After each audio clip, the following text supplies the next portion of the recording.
Do you know it's really true that you don't need money to make money? I know this may sound stupid to you, but I'm going to analyze this concept to you like you've never thought about. And your ability to understand and practice this concept can put you 10 times ahead of your peers. Remember to follow my backup page on Facebook, Apam Spice, due to some restrictions on my current page. And I want you to pay very close attention to this analysis. You see, before money was introduced, there was a way people could trade among themselves. For example, if Benjamin had a pack of Lipton without sugar, and Jonathan had sugar without Lipton, Benjamin could offer Jonathan some bag of Lipton in exchange of sugar, and at the end of the day, both of them would have Lipton and sugar for tea. This is simply what we call barter trade. But there was a problem with this concept because there was no measure of value. So Jonathan wouldn't know how much sugar he should offer Benjamin for how much bag of Lipton in return. Then we introduced money to stand between these traders for a measure of their value. And it became clear that if Benjamin offers 1 Ghana cedis to Jonathan, he should give him back maybe a teaspoon of sugar in return, and the vice versa. So you see, money just became a measure of value between traders. So if Mr. A had something that was valuable, people would bring money to him in exchange of it. What this means is that if you were looking for money, you would never find money. Instead, you needed to look for something useful that people didn't have and attract those who have money. And once you had a product or service, someone would definitely bring you money in exchange of it. Today, people travel from far to market to buy items with their money. Why don't they sit home and wait for market women to bring their products to them? Because money will go where there is value, no matter how far it is, even if they don't need it, but will never and ever go where poor people need it, no matter how near or close it is, because there's no value with poor people. And that is why the rich people continue to be rich, because they have what money wants, value. And the poor continue to be poor because they don't have what money wants, no value. The moment your focus is fixed on looking for money, you will be compelled to use your time, work so hard for the rich in search of money. You won't even get enough of it. But at the end of the day, you will bring it back to the rich man for their product and service, and then you keep becoming poor every single day.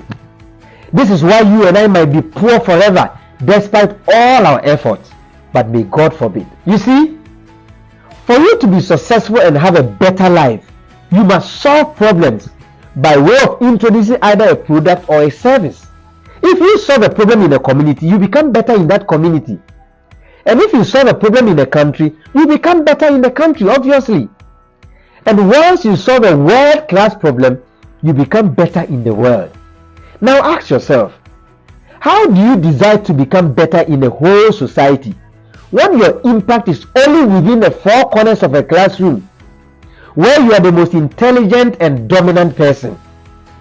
How do you decide to become better in a country when you are only solving problems in one hospital, a single job, or even an office?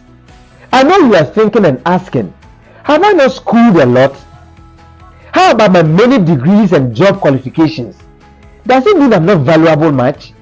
You are valuable, but you see, when you think about value that brings fortune, think about rarity.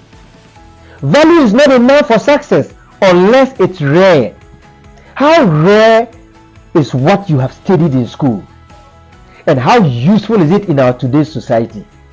How many thousands of students graduate from your course area every year? How many teachers are produced in your country every year? How many thousands of nurses are licensed in your country every year? When you think like this, then you begin to realize that indeed you have some value, but your value is just not rare and doesn't even attract any much attention. As a matter of fact, your replacement is just a single call away from you. Just think about it. In an open market where many shops sell the same product, prices tend to be very cheap because shop owners will accept any price. But in a monopolistic market, prices can be high, but customers will still buy due to lack of options. When Sir Akodie, Stone Boy, Shatawale & Co. organized concerts, no matter how the price is high, people will still pay and attend because it's rare to find their types. Gold, diamond, and oil are all expensive because they are rare to find. Let me ask you, how do you want to be among over 284,000 teachers in Ghana without any self-developed talent, product, or service outside of the classroom, and you want to make a lot of money just because you have graded your certificate? How do you want to be among over 45,000 nurses without any self-built talent, product, or service and want to get rich? I mean, who deceived you this way? The question you are asking right now is that, Apam, tell me, how do I develop my talent, a product or service to attract money when my salary cannot even fend for my needs throughout the month?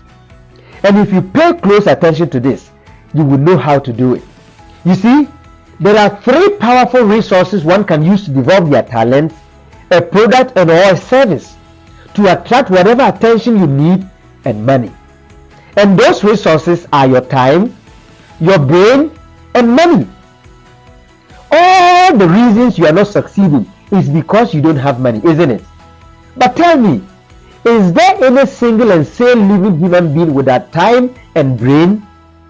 When Dr. Sir Kwame Despite was using money to build businesses, Nana McBrown was developing her acting and hosting talent with her brain and time without money. Abeku Santana was also using his brain and time to develop his media talent without money. Today, it's very rare to find their replacements, and that has made them much more vulnerable than you, the teacher or nurse or even a doctor who pride yourselves with loads of certificates. Myself, I'm looking forward to build a very huge studio or an arena to inspire a lot of people, but I don't have the money now, and that has not stopped me. Never. Did I have to pay my way out for you to listen to this? No. So what stopped you? Listen, most often we chase the money first when we are young, looking for every single quick means to make money quickly. But at the end of the day, all those shortcuts tend to rip up the little we have. Look, most of us come from very poor families, and I know we are very desperate to succeed on time to make them proud. Some of you just want to quickly make it to impress society.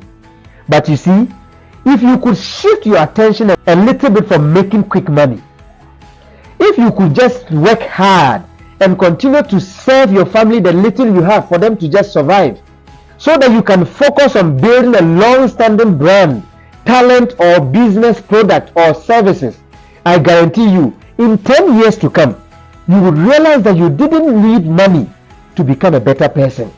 You just needed patience and ability to manage your time and brain effectively and efficiently to develop a talent, a product, or a service that would attract all the money you need. I want to ask you two questions. If money was stuck in a shop for sale, would you buy? Why wouldn't you buy? Secondly, if it takes only money to succeed in this world, then the people who first got money, how did they make it? Look, money is not value, but value will bring money.